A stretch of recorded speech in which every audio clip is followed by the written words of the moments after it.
नीलाम्बुजश्यामलकुमलंगं सीता समारोपितवामभागं पाणौ महासायकचारुचापं नमामि रामं रघुवंशम् अतुलितबलधामं हेमशैलावदेहं तनुजवन्तुषामं ज्ञानिनामग्रगण्यं सकलगुणनिधनं वानराणामधीशं रघुपतिप्रियभक्तं वातजातं नमामि मनोजवं मारुततुल्यवेगं जितेन्द्रियं बुद्धिमतां वरिष्ठं वातात्मजं वानरयोधमुख्यं श्रीरामदूतं शरणं प्रपद्ये। वन्दौ तुलसीकेशरं जिनकीन्यो जगत्काज कलिसमुद्रगूढतलक्षो प्रकटयो सप्तजहाज सियावर रामचंद्र शंकर हरिओ जय जय सिया राम जय जय हनुमान। गुरुर्ब्रह्मा गुरुर्विष्णु गुरुर्देवो महेश्वर गुरुर्साक्षात् परब्रह्म तस्मै श्री गुरुवे नमः। सुंदरकांड की चर्चा हमारी मीटिंगों से चल रही है। पिछली बार जहाँ विराम लिया था, हनुमान जी ने पहले तो पेड़ पर से भगवती सीता जगदम्बा को राम कथा सुनाई। जब उन्होंने कहा कि शवनामृत जय कथा सुहाई कई सुप्रकट हो तीन भाई, तब सम्मुख गए। सम्मुख जाते ही सीता जी को संदेह हुआ, और संदेह होना बड़ा स्वाभाविक था। और अंगूठी प्रस्तुत की सारी चर्चा हम कर चुके थे। जहाँ विराम किया था उन्होंने कहा कि कब के वचन सकते सुनी उपजा मन विश्वास जानन मन क्रम वचन यह कृपा जन दास।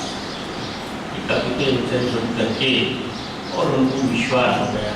और मैंने जैसा कहा था आपसे कि एक शब्द जो था बड़ा महत्वपूर्ण था कर्णाम दान कि यह का महात्म्यानी तीन राम तो सत्य शब्द कर्णों निधान की। तो कर्णों निधान शब्द से पूर्ण रूप से विश्वास हो गया सीता जी को। यह राम जी का दूत है, राम जी के पास से ही आया है, हरि का भक्त है। हरिजन जानी प्रीति अति बाजी, भगवान का भक्त है जान करके अत्यंत प्रेम उनके हृदय में उमड़ा। हरिजन यानी संत, भगवान का भक्त, भगवान का आदमी। आज तो इस शब्द का अर्थ का अर्थ हो गया है, पाताल में पहुँच गया इसका अर्थ। लेकिन शास्त्रों में हमारे यहाँ हरिजन का अर्थ बहुत उच्च था। भगवान का जो भक्त है, भगवान का निकट है, भगवान का भक्त है, प्यार करने वाला है, भगवान जिससे प्यार करते हैं ऐसे व्यक्ति को हरिजन कहा जाता। तो विभीषण को भी ऐसा लगा था, देखते कि तुम दासन हुई मोरे हृदय प्रीति अति।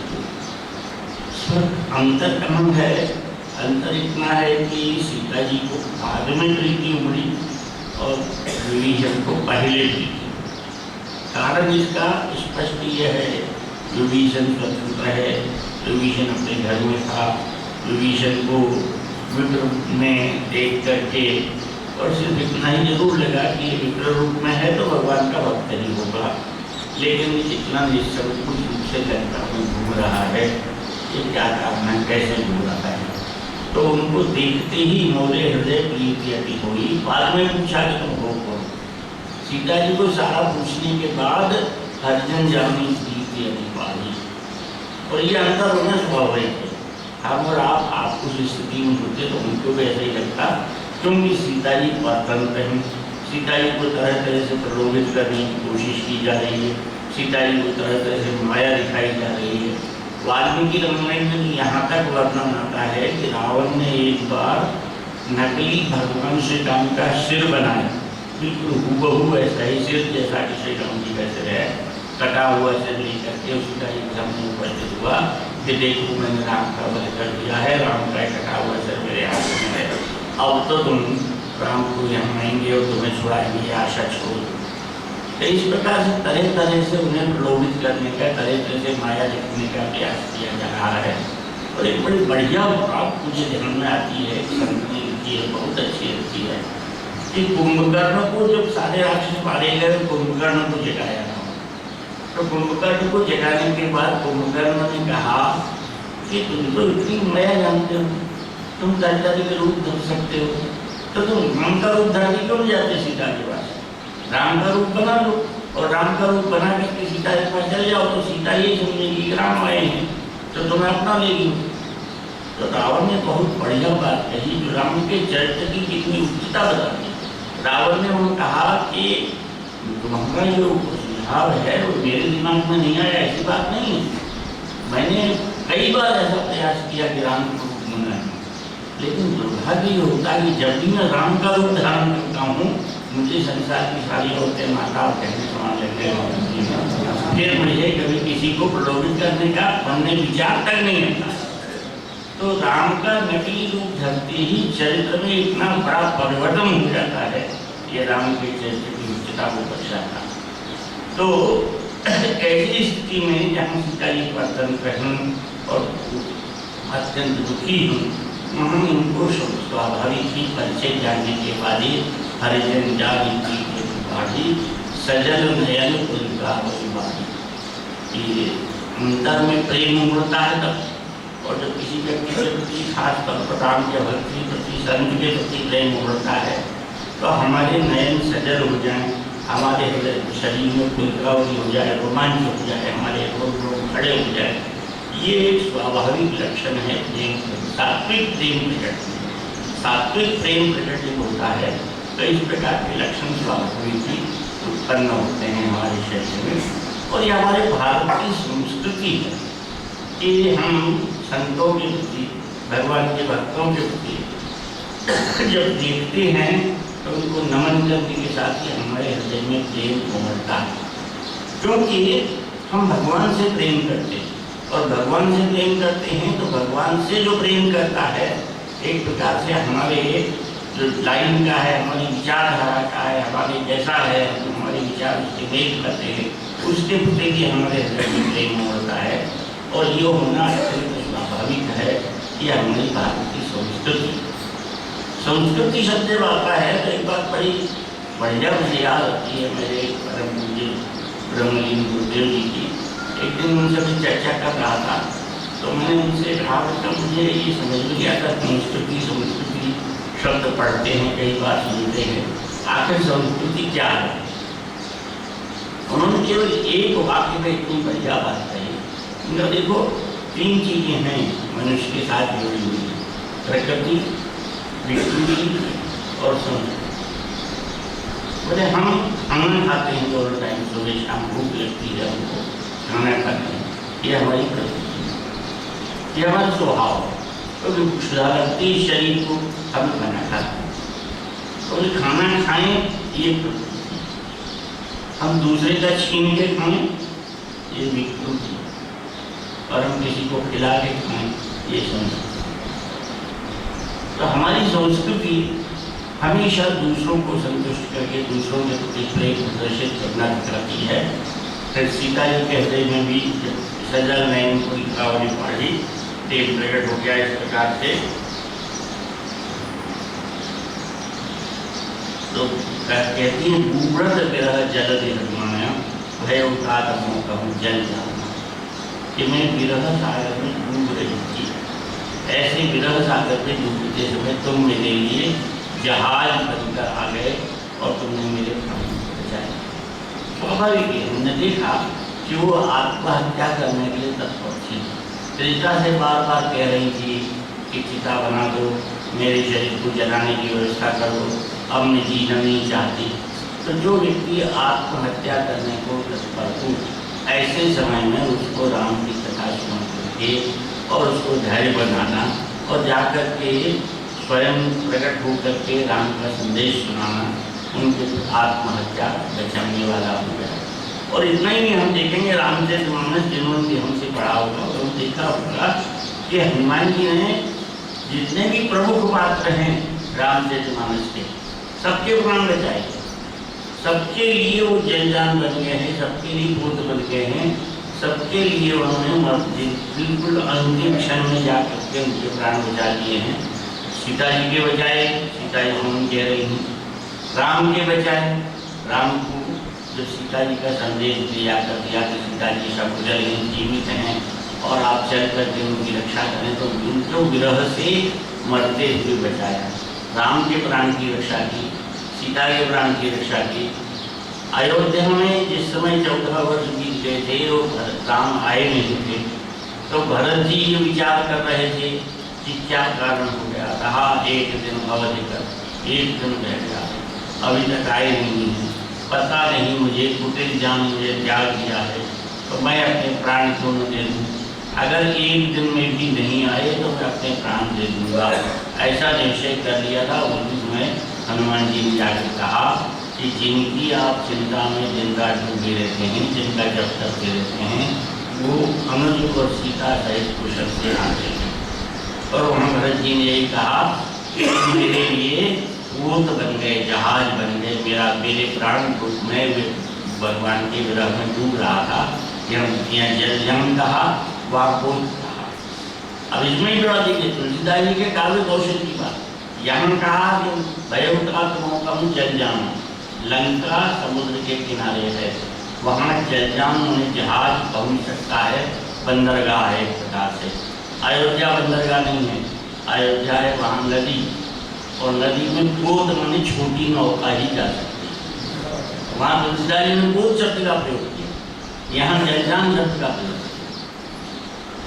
लक्ष्मण के प्राण तो आप सब जानते हैं, संजीव की बूटी लाकर बचाए, वानरों के प्राण बचाए कि अगर सीता की लेकर नहीं आओगे सूर्य निकाल में सबको मरवा डालेंगे, तो वानरों के प्राण बचाए। राम के, लक्ष्मण के, भरत के, सीता के, वानरों के, किसके प्राण नहीं बचाए। सुग्रीव के भी प्राण नहीं बचाए, नहीं तो बाली के भय से मुराई जा रहा। तो सीता जी के प्राण यहाँ पर बचाए। सीता जी कह रही हैं कि मेरे लिए जल जन्म हो गए हैं आप, और फिर कहती हैं अनुज रहित सुख भवन करारी, अब कहूँ कुशल जाऊँ बड़े पर, अब कुशल सुनो। बड़ा कठिन प्रश्न है। आप सोचे कि ये ज्ञानी नामों के सामने, बुद्धिमान के सामने, बुद्धिमता वरिष्ठन के सामने बड़ा कठिन प्रश्न। किसी से ये कहें हम कि मेरे बिना वो कुशल से है कि नहीं, अब ये कहें हम कि कुशल से हैं, तो उसको ये बुरा लगेगा कि मेरे बिना भी कुशल से हैं, मेरे वियोग में भी कुशल से हैं। और ये कहें कि कुशल से नहीं हैं, तो भी उसको बुरा लगेगा कि मेरे प्रियतम कुशल से नहीं। तो बड़ा सोच समझ के जवाब देना है, क्या कहें, कुशल से हैं कहें, कुशल से नहीं हैं कहें। और इसीलिए आगे और भी कहती हूँ सीता जी कि सहज बाणी कभी कोमल चित्र बाल भगराई, कब के हेत धरी ये बुराई। ये भी बड़ा कठिन प्रश्न है कि भगवान बड़े कोमल चित्त हैं, कृपालु हैं, तो अभी तक निष्ठुरता धारण क्यों की है, मेरी याद क्यों नहीं की, मेरे पास संदेशा क्यों नहीं पहुँचाया, दूध आया भी है तो इतना लेट क्यों आया, इतनी देर से क्यों आया। आप देखेंगे वर्षा ऋतु पूरी बीत गई है, वर्षा ऋतु के बाद शरद ऋतु बीत गई है, शरद ऋतु बीतने के बाद ही ये संदेश भेजा गया है। यानी लगभग सीता हरण को 4-5 महीने हो चुके हैं, और 4-5 महीने के बाद कोई दूध आया है। स्वाभाविक ही सीता जी के मन में ये प्रश्न उठना स्वाभाविक है कि कभी कही है सुधरी नहीं पढ़ाई, क्यों निष्ठुरता धारण कर ली है।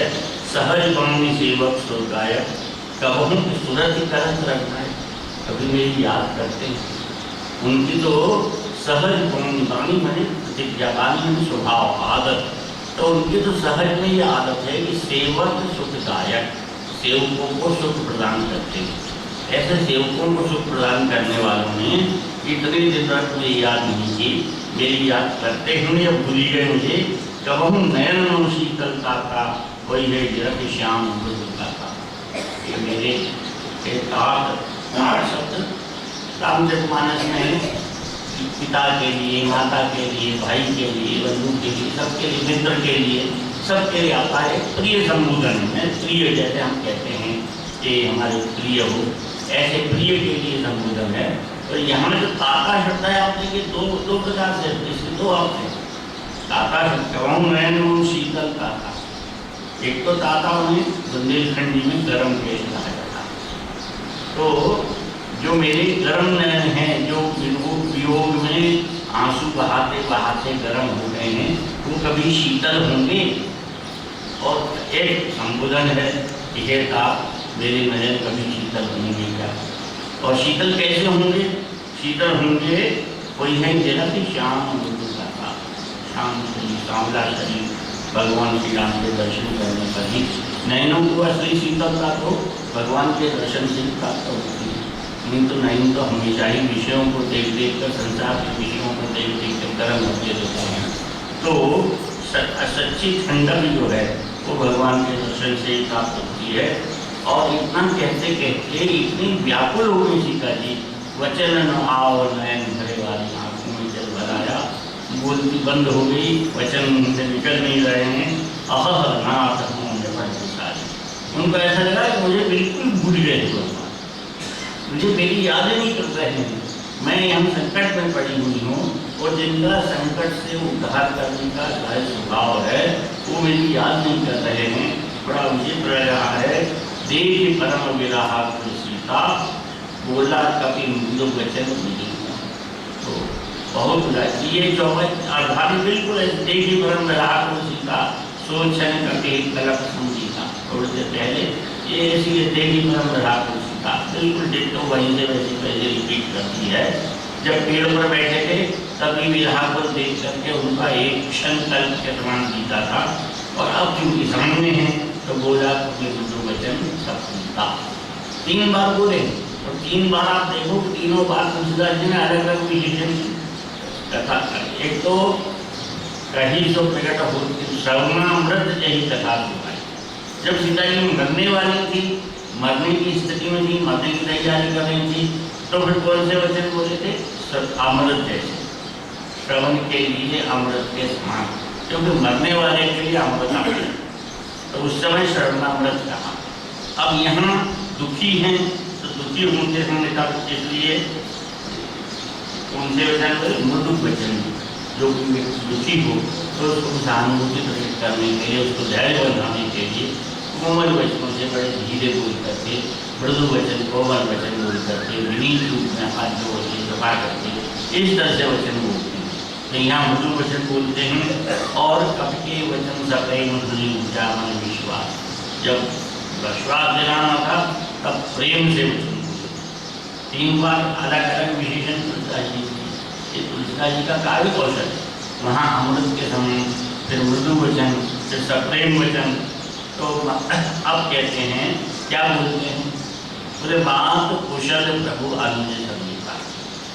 इसके आगे भगवान कुशल से हैं, लेकिन अब इतना ही कह रहे थे तो ठीक नहीं था, इसलिए कहा अब तो दुखी हैं तो कुशल, लेकिन तुम्हारे दुख से दुखी हैं।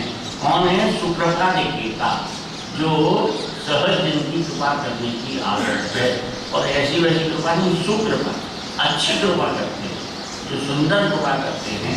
ऐसी कृपा के धाम, ऐसी कृपा के भंडार, ऐसी कृपा के घर, निकेत वन घर, तो सुकृपा निकेता, वो कृपा के घर हैं।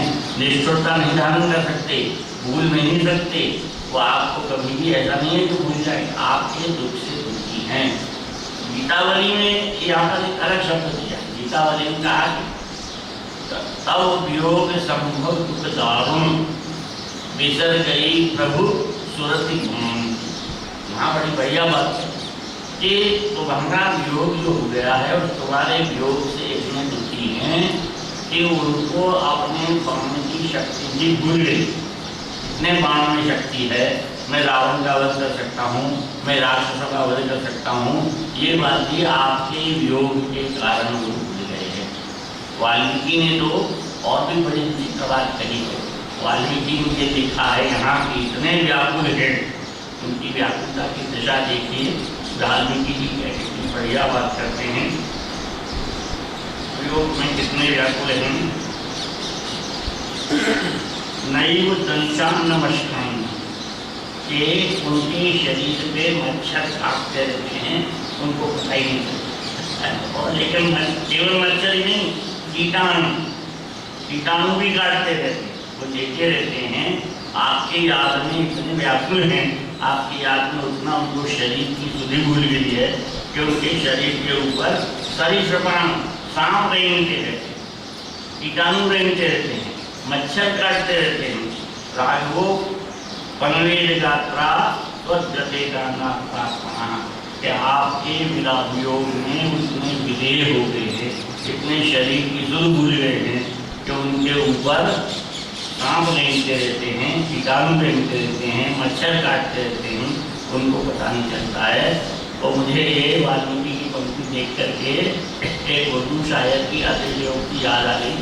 उर्दू शायर ने अतिशयोक्ति करते हुए हाथ में लिखा है कि किसी सज्जन ने पूछा ऐसा ही कि भाई मेरी वियोग में उनकी क्या हालत है, तो वो कहते हैं हुए हैं इस कदर बेहाल, हुए हैं इस कदर बेहाल हम तेरी जुदाई से कि चींटी खींचे ले जाती है मुझको चारपाई से।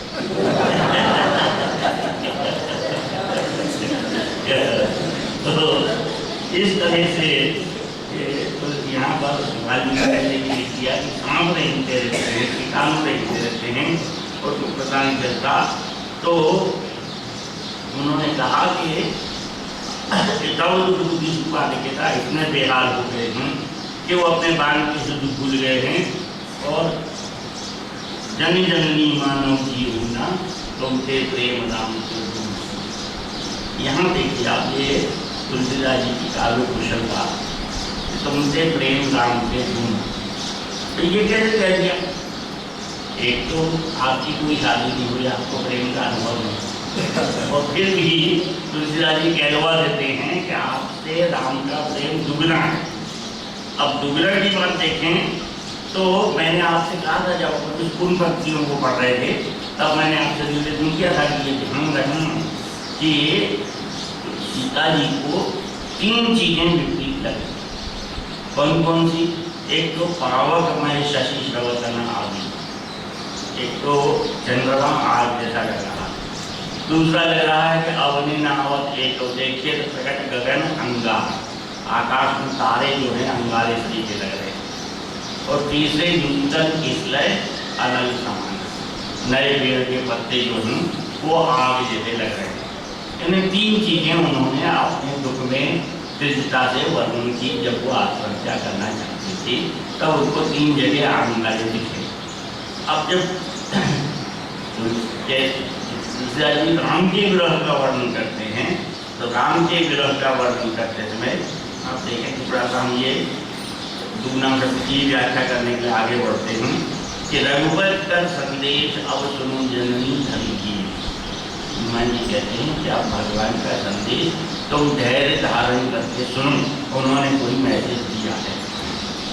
अब जो मैसेज दिया है ना, अब मैसेज क्या पीछे तरफ आप देखेंगे, आगे हम पढ़ते हैं कि हनुमान जी ने मैसेज सुनाते समय जो माता कह रहे थे, अभी तक माँ कह रहे हैं, माँ आगे भी कहेंगे, वो सीता प्रिया इस तरह के संबोधनों से संबोधित करते हैं जो भारतीय संस्कृति के बिल्कुल विपरीत करते हैं। कोई भी बेटा अपने माँ से ये नहीं कह सकता है कि पिताजी ने ये कहा है कि आई लव यू डार्लिंग, ऐसे तो नहीं कह सकता। यहाँ पे शब्द की है प्रिया सीता, तो ये जो है यहाँ पर विशेषता तो थोड़ी देखिए, आप ध्यान से पढ़ेंगे तो पहली पंक्ति और पहला शब्द क्या है? कहे हो राम वियोग तव सीता। अभी तक नाम कह रहे थे, अब कहते हैं राम ने कहा कि वियोग तव सीता, मेरे सीता मेरी वियोग, तुम्हारे वियोग में मेरी यह हालत हो गई। यहाँ विद्वानों ने ये कहा कि यहाँ हनुमान जी हट गए हैं आप फर्क। और जैसे हम टीवी पे चैनल लगा देते हैं कि अब आप डायरेक्ट देखो, लाइव देखो, तो लाइव उन्होंने संदेश सुना दिया है भगवान का, जो हृदय में बैठे हुए हैं। उनसे कहा कि अब आप सुनाओ। मैं ब्रह्मचारी आदमी, मैं विरह का और ये सब वर्णन नहीं कर सकता, आप सुनाइए डायरेक्ट। और यहाँ मुझे भागवत की याद आता है। भागवत आप ध्यान से पढ़ें तो भागवत में जब जिस समय उद्धव जी वृंदावन में गए हैं भगवान कृष्ण का संदेश गोपियों को सुनाने के लिए, और गोपियों से उन्होंने कहा कि भगवान कृष्ण ने यह संदेश दिया है, तो हम देखते हैं आप कि वहाँ उद्धव उवाच ऐसा नहीं, विद्यार्थी क्या भगवान उवाच, यानी उद्धव नहीं बोल रहे, भगवान बोल। यहाँ भी तुलसीदास जी ने संकेत कहे राम, राम कह रहे हैं कि वियोग तब सीता मोहकम सकल भय विपरीता, और कितनी चीज विपरीत हो गई है। आप देखिए कि नव तल किसलय मनम कृष्ण, ये सीता जी को भी लग रहे थे। काल निशासम निशी, ये नई चीज है, ये रात्रि जो है काल रात्रि जैसी लग रही है। शशि भंग, चंद्रमा आदि लग रहा है, सूर्य जैसा लग रहा है, ये सीता जी को भी लग रहा था। कुबलय विभिन्न कुंतवन सरसा, कमल के जंगल मुझे ऐसे लगते हैं कि कमल नहीं खड़े हैं, भाले खड़े हैं। कमल मुझे भालों के समान रूप दे रहे हैं। बारिश कपट तेज वर्षा, और वर्षा जब होती है तो आकाश से गर्म तेल बरस रहा है, ऐसा लगता है। ये हित रहे करत दे कीरा, पुरख स्वास्थ्य संप्रवित समीरा, जो अच्छा जो अभी तक धीरे हित करते थे वो विपरीत हो गए हैं। और त्रिविध समीर, त्रिविध समीर कई जगह वर्णन किया है। त्रिविध समीर का मतलब शीतल मंद सुगंध, तीन प्रकार के हवा, शीतल मंद सुगंधित। तो ये त्रिविध समीर कैसी लगती है? पुरग श्वास, जैसे अजगर श्वास छोड़ रहा हो, अजगर का। तो इस प्रकार से 6 चीजें यहाँ पर बताई गई। तो सीता जी को 3 चीजें भी दिख रही थी, रामचंद्र जी को 6 चीजें, उनके प्रेम राम के। और लोग विद्वानों ने कहा कि एक चीज और देखें, सीता जी को जब अंगूठी दी तो अंगूठी देख करके वो तर्क वितर्क करने लगे। लेकिन सुग्रीव ने जब कहा कि यहाँ रथ से विलाप करती हुई एक स्त्री गई थी और उसने वहाँ से ऊपर से जीने पटभूषण डाले, कपड़े और आभूषण पटक दिए थे। और जैसे ही राम जी ने देखे कि ये सीता जी के कपड़े हैं, सीता जी के गहने हैं, तो वहाँ तुलसीदास जी ने लिखा है कि उन्होंने तुरंत हृदय से लगाया, सीता जी ने अंगूठी हृदय से ली। एक बात। दूसरी बात, सीता जी को कमल कमल के समान लग रहा, श्याम सरोज दाम सुंदर, श्याम सरोज में नीला कमल उनके भगवान के हाथ से सुंदर लग रहा है, कमल कमल लग रहा है। और राम को कमल भाले के समान लग रहा है।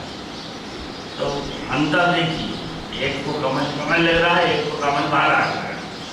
एक को अंगूठी को देख के तर्क वितर्क करते हैं कि असली है कि नहीं है, और रामचंद्र जी ने कोई तर्क वितर्क न करते हुए सीधा हृदय से लगाया।